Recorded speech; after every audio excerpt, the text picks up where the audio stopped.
All right, this is our very pre-recording of our presentation for the 2015 Missouri Track and Cross Country Association Clinic. We are just running through in a very dry run of our conversation that we will have this Friday.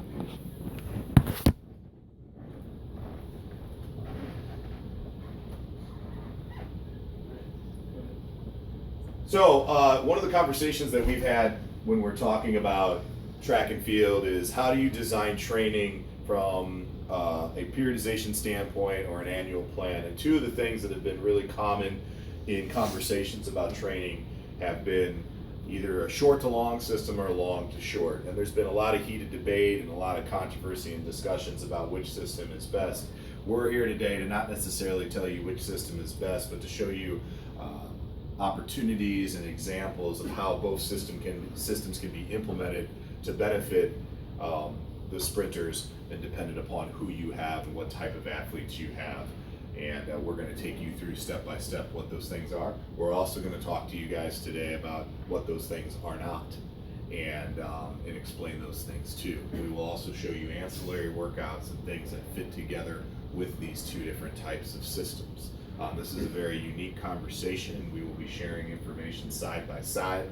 Coach Buckvar will be showing you the long to short today and discussing that and explaining those principles, and I will be discussing the short to long system.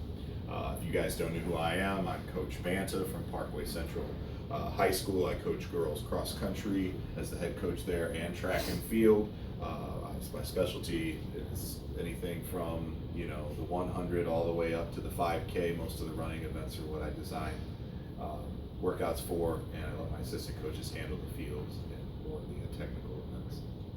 Nick Buckvar. I've been at Ladue High School for a long time, and then the past few years I was at CDC High School. I have worked with all sprinters, 100 through 400, and then I've also specialized with 200 and 400 meter athletes. So first we're going to talk about a couple common things. So no matter what training plan you are putting into place, both of our training plans are always adhering to these rules. Number one, basic principles of progressive loading. So changing volume, changing intensity, going up, going down, putting those in sequential order. Making sure that whatever system you're implementing, it's for athletes of all abilities. Yes, it's nice to look at what professional athletes do and professional coaches and what they say is best, but can we put that into practice for the high school freshman boy who runs 12 seconds in the 100-meter dash?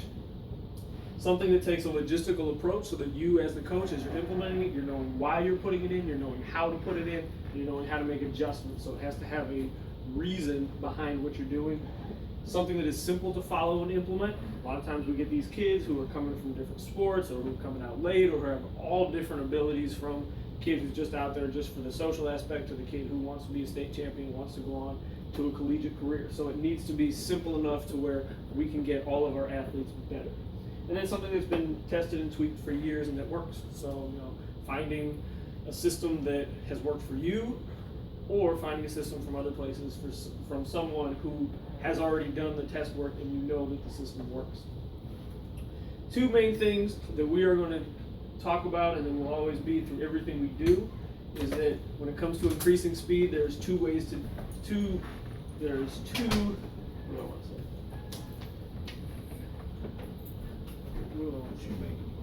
main components. There's the energy systems and then the technique.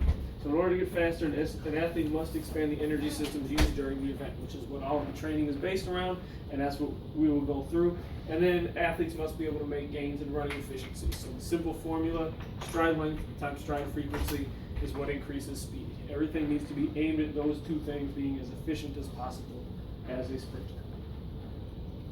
So one of the other things we need to do when you talk about designing planning for sprint training, the distance people have done a much better job of this over time, and in terms of really laying out how many weeks do we need for certain types of training. And if you go to the IAAF academies or the USATF educational schools, they kind of break it up into three major phases, which will be your general phase, your specific phase, and your competition phase.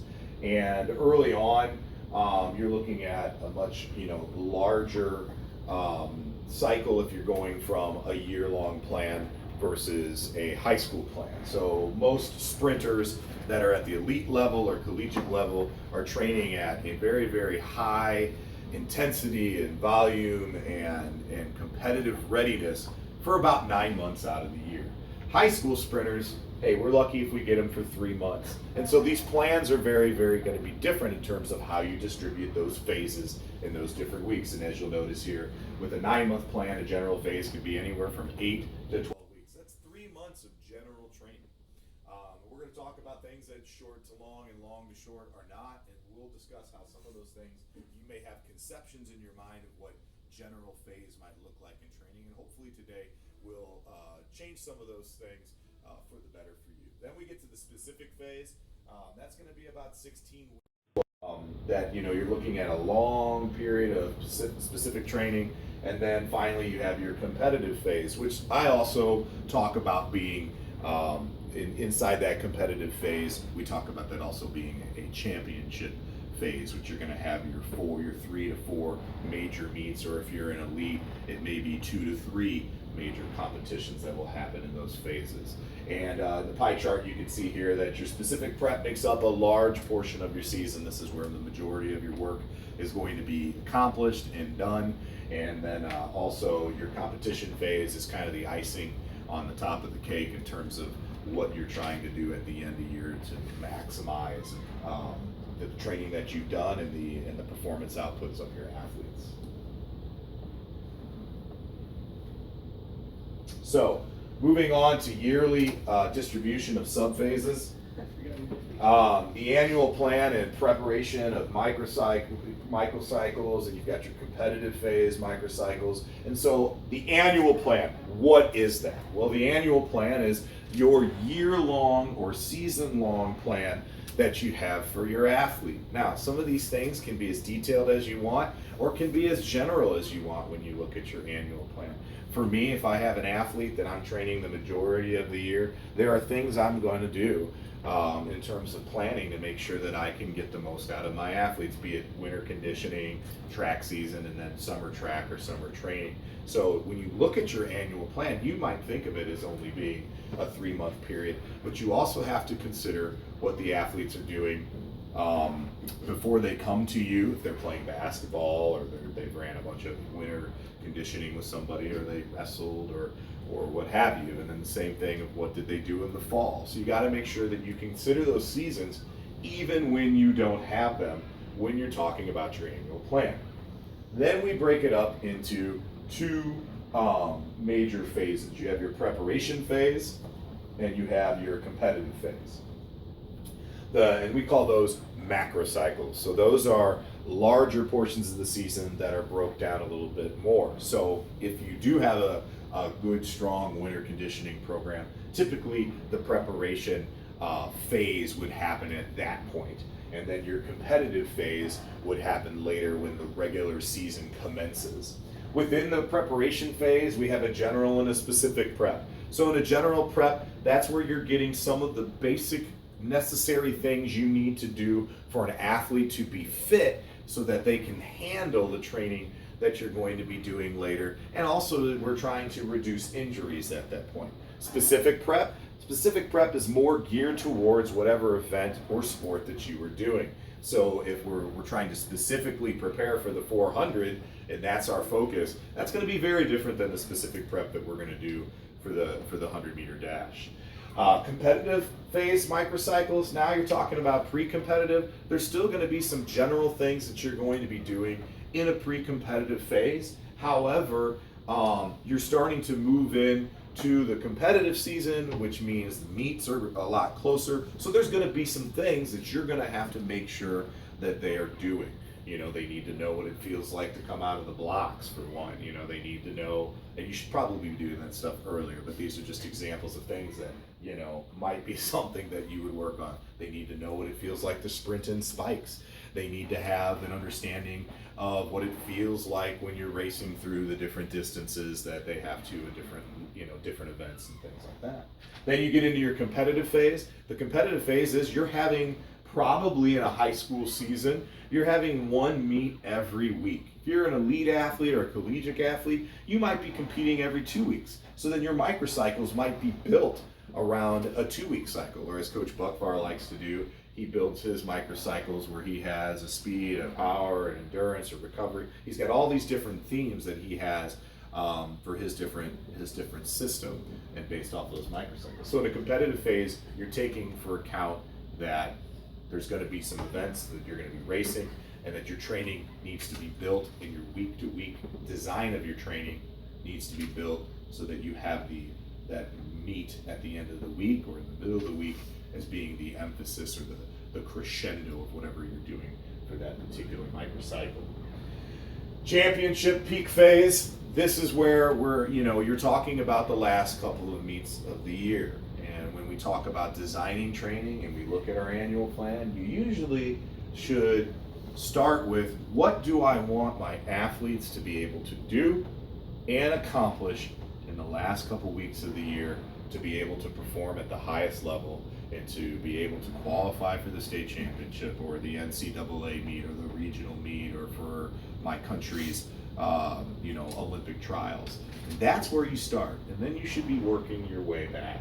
And in that championship phase, everything that you should be doing should be specifically for that event and specifically for that runner. Everything else that doesn't really seem to be that important or doesn't really fit into what is necessary to be done in training probably should not happen in a championship or peak phase. So as we go through and we talk about certain things and certain workouts and why we do the things we do, important to keep in mind a couple of sprint training terms. So speed development, we're talking about being able to develop an athlete's maximal speed, which starts with acceleration and continues with acceleration, but then we work our way up to maximum velocity, how long they can maintain their top end speed. Speed endurance, the ability to maintain their near max velocity. So how long can we keep that max velocity? Can we keep that near max velocity? Lactic tolerance, so we all know that is lactic acid, the threshold, so the athlete's ability to buffer that lactic acid as the muscles get tired, as they go, and that's going to be time and intensity dependent. And I'll talk about that as I get into some of my specific workouts. And then aerobic capacity, how much energy can they access from their aerobic system? Neither one of us, you will see, really put emphasis on the aerobic system. We understand it's important, but it's not as much something that we focus on within our training.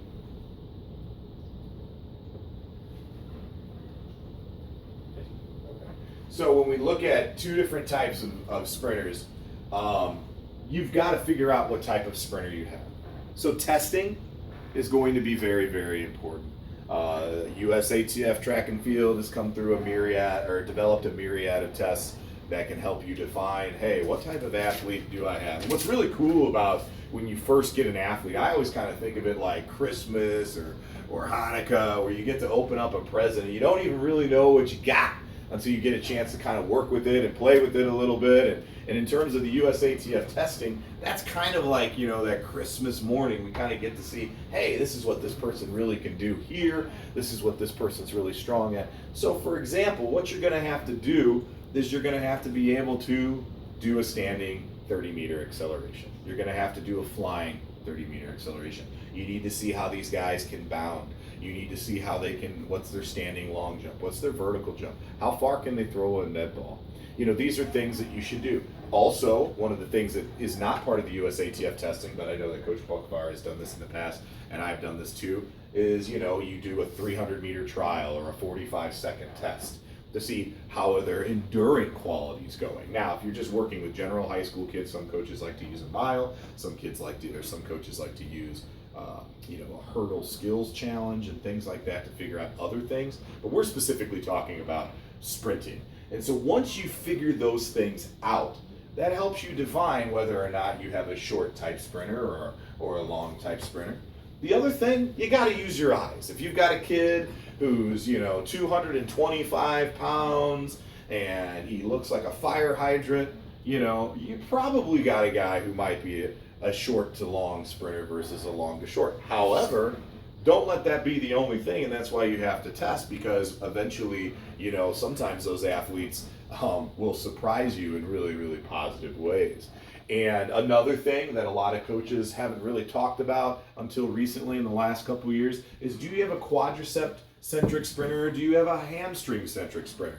A quadricep-centric sprinter is somebody who looks like they're constantly pushing down the track and they're spending a lot of time working the earth to powering through the ground in order for them to accomplish really, really good times. A good example of that would be a guy from the United Kingdom named Dwayne Chambers. He is very much a quadricep-centric sprinter. He's an indoor world champion, and he's one of those very powerful, muscly guys that look like he's pushing down the track. If you got a quadricep-centric sprinter, that guy's probably going to be a short sprinter.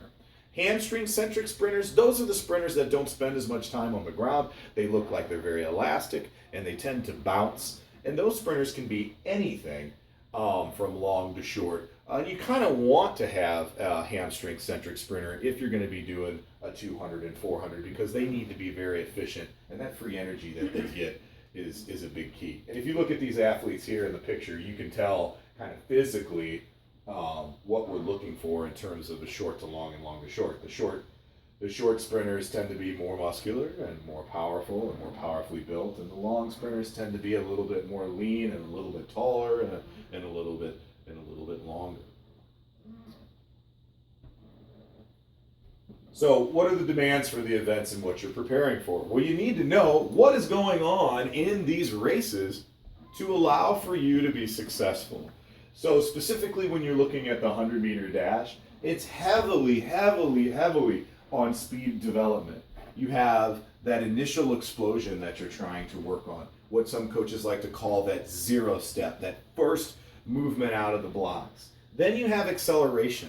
One of the number one improvements that we've seen in the recent history, where the 100-meter dash specifically has gotten so much better, it hasn't really come necessarily from people just running maximum velocity at much higher velocities. That's not the case. It's actually come from the improvement of the skill of acceleration and the drive phase, which has been developed by Otto Boland and Maurice Green and the guys at the HSI, which now has been borrowed pretty much by everybody else, and some of the other advancements that you've seen with the Jamaican sprinters more recently. And maximum velocity, and then, as the 100-meter sprinter becomes more fit, we focus then more on maybe some speed endurance or special endurance later. On the opposite end, 400-meter dash, controlled sprint, and the athlete's going to cycle through every one of those systems. So yes, at the start of the race, we are going to have to rely on those speed systems. We're going to have to rely on the ability to accelerate, the ability to reach a near max velocity, but a completely different max velocity than you would have in a 100-meter dash. More so, that speed endurance. So getting closer to max velocity, but not quite reaching max velocity, and being able to hold that for an extended period of time. As we know, our 400-meter runners, when they get to 40 seconds within a race, they are going to experience that lactic buildup. And so we are going to rely heavily on being able to train that system and have that anaerobic capacity and that ability to buffer that lactic acid and tolerate it and still be efficient as we're running through the race. And then extensive tempo. So the ability, as we think about a 400-meter runner, we often think about tempo, then being able to hold a rhythm, being very smooth, being very controlled and relaxed. And so that's where our extensive tempo system is going to come into play.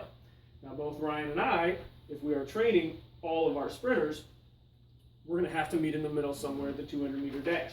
And so the 200, now we're talking about being able to sort of combine, and how do we get to training that 200-meter sprinter from the bottom level, but then from the top level going down. And again, one of the things we want to highlight before we move on from the slide is the fact that, obviously, it really kind of dictates, based off that testing and based off what you know, how you go about training for the 200. If you have a 100-meter specialist, which is very rare, mind you, okay, you may be training from the bottom up in a short to long system. If you have a 400-meter runner who you also think could really run a really good 200, or hey, it may benefit the team for them to run the 2, or the 200 may be something that could benefit the sprinter, not maybe even just this season, but over the long haul, of improving that 200 for the 400 to become better.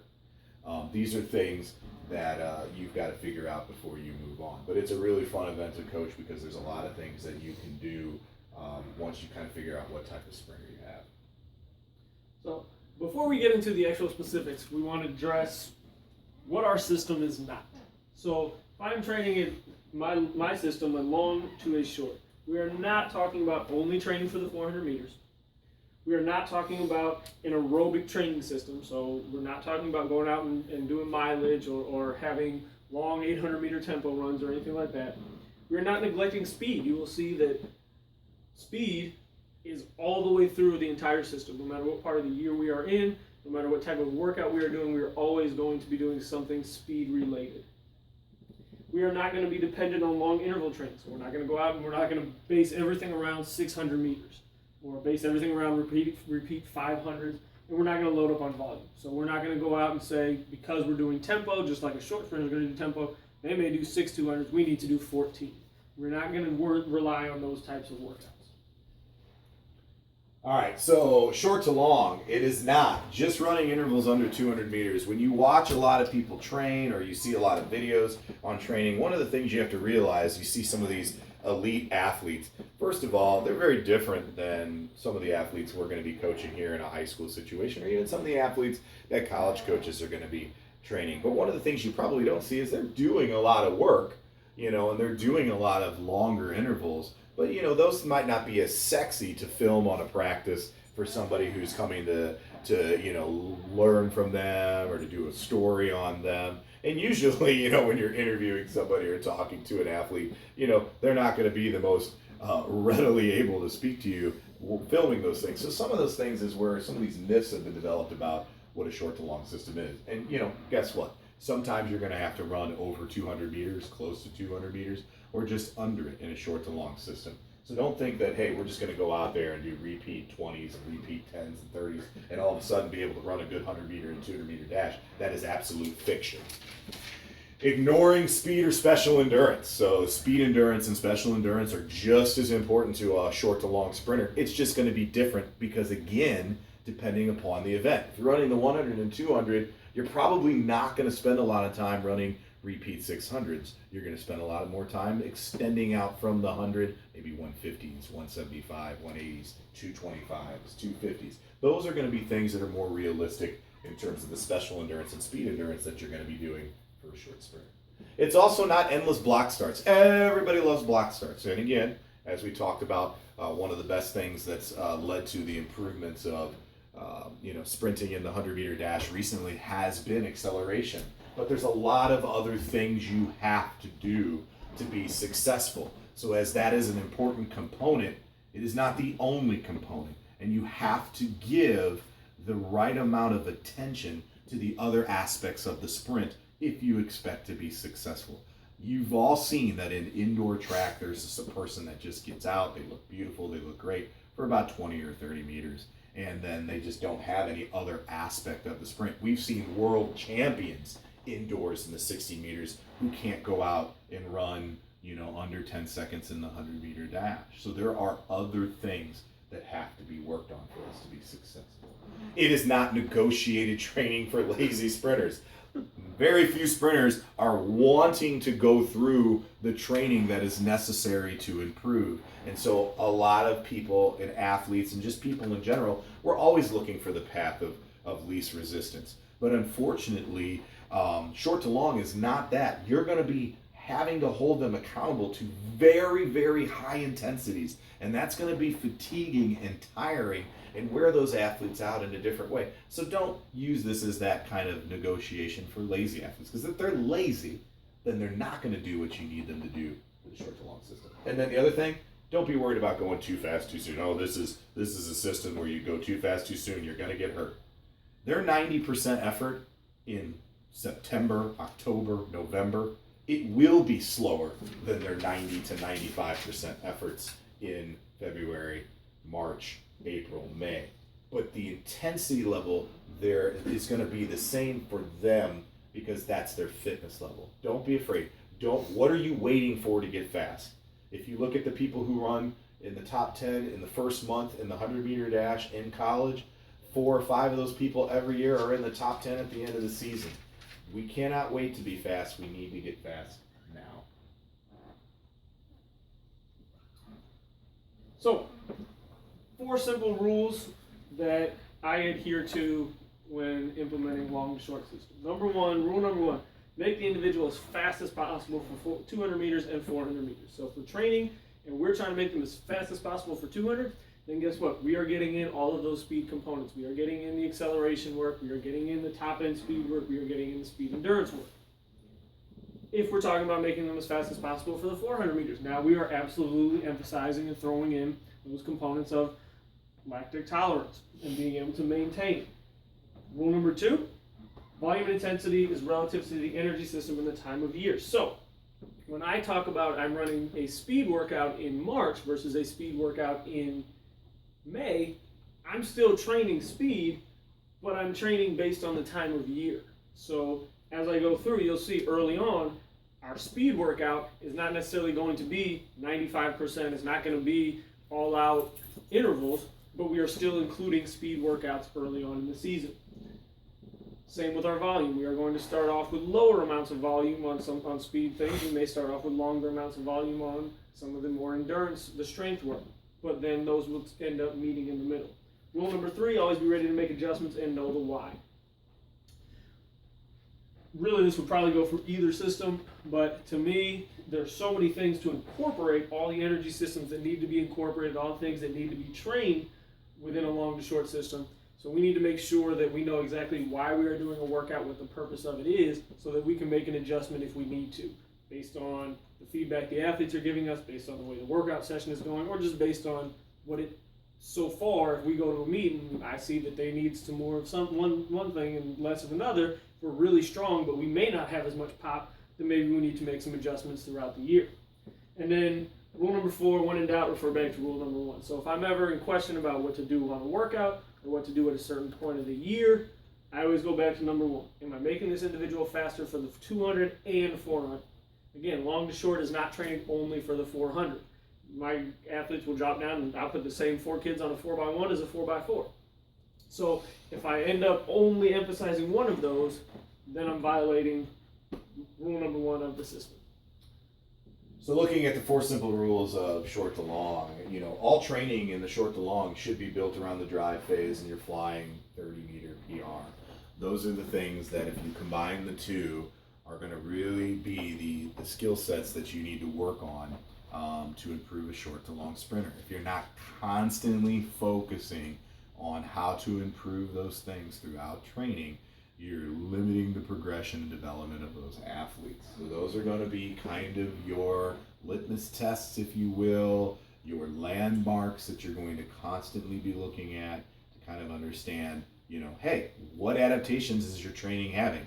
And how is it improving or harming those 2 key things throughout the year? And so they're going to be a part of your training. They're also going to be a part of your diagnostic skills. Rule 2, running fast is a skill. Guys, the one thing that used to drive me nuts is I heard a story a long time ago about Tom Tellez where he said, the garbage man could coach Carl Lewis. Well, if that was true, then why did all the greatest sprinters at the time train with Tom Tellez? There's obviously something more there going on. And one of the things is that running fast is a skill-based activity. Just because you've ran your entire life as a little kid doesn't mean you run correctly. Doesn't mean that the skill can't be enhanced. Doesn't mean that adaptations can happen that allow you to continue to improve through strengthening and concentration and training and drills and biomechanics. Running fast is a skill. How do we see that skills blend over for improvement for the athlete? Well, posture is rule number 3. If you cannot maintain the right shin angles in a drive phase, if you cannot remain upright and have the right angles when you're running at high speeds at full tilt, you're going to have performances that are going to be suboptimal. And if posture is not being paid attention to, at some point there will be an overusage injury or something worse like a hamstring pull, an Achilles tear, or some other issues that will derail basically an entire track season. Rule number 4, neurological systems take time to develop. There's a thing called myelin And myelin wraps around neurons, and the thicker that myelin wraps around those neurons, the stronger the signal is, the more accurate the signal is, and the quicker the signal gets there. Those things take time. So if you're waiting to sprint fast, you're never going to wrap the myelin you need to accomplish the high speeds that are necessary for a short to long sprinter. Couple core principles, sort of as the reasons behind the rules, the reasons behind the system. Number one, most high school athletes are not pure sprinters, so we need to create versatility. Like Ryan said, we don't really have the Maury screens come through our hallways. We very rarely have those types of kids. However, we do have the kids that can do a lot of different things. And when we do have a kid that is a stud, we want them to be able to do more than one or two events. So we need to create some versatility. Number two, easiest way to make gains comes from the glycolytic system. So that ability to increase the lactic threshold, that ability to increase everything within the anaerobic system. Very easy to work hard, very easy to make gains in that. That's the quickest and the easiest area to make gains, especially when we don't have kids for maybe more than 3 months a year. Understanding the actual training age of the athlete. So again, long to short is not going out and running a whole bunch of intervals. However, we do need to understand that we can't overload the athlete in terms of what they're going to do and have some things that will lead to injuries. Understanding or design using progressive loading principles. So again, we're going to go up and down with our volume, with our intensity, and then sequencing the energy system. So with the 400, we have all those energy systems we need to include. Putting them in a sequential order is incredibly important. It will allow us to get all of the things that we need within a speed system in 1 week or in one training cycle. And then, to me, target times are critical. Like Ryan said, basing things on a 30-meter fly. I base things on either a 200 or 400-meter PR. But everything we do in practice, it needs to be done at a specific time, at a target time, so we know, are we training the correct energy system and we're not expanding or bleeding into another energy system more than we need to. All right, so planning in a short to long system is going to be a little bit different. It's going to be a little bit more organic. You are going to have a periodization scheme. You need to have a periodization scheme. You need to have an annual plan. But those things are going to be more general in nature because, and it's real simple, the neurological system plays a very, very important role in a short to long sprinter. So there are going to be things that are going to come into that athlete's life that are outside your control that are going to kind of dictate the level of performance for that sprinter. So if they have a day where their neurological system is fried because they had a chemistry test or a math test or some really, really tough teacher, they're maybe not going to be able to hit that 92% threshold that research says you have to hit to make positive adaptations for speed. So these are the things you're going to have to be a little bit more aware of. Weather is also going to be highly critical in terms of what you do and on what those days are. If it's raining and snowing and it's blustery and all that kind of stuff, that's going to change what you might do that week. Some of that could be positive. If you have a really, really windy day and you had on your plan that you were going to do some maximum velocity training on Wednesday, but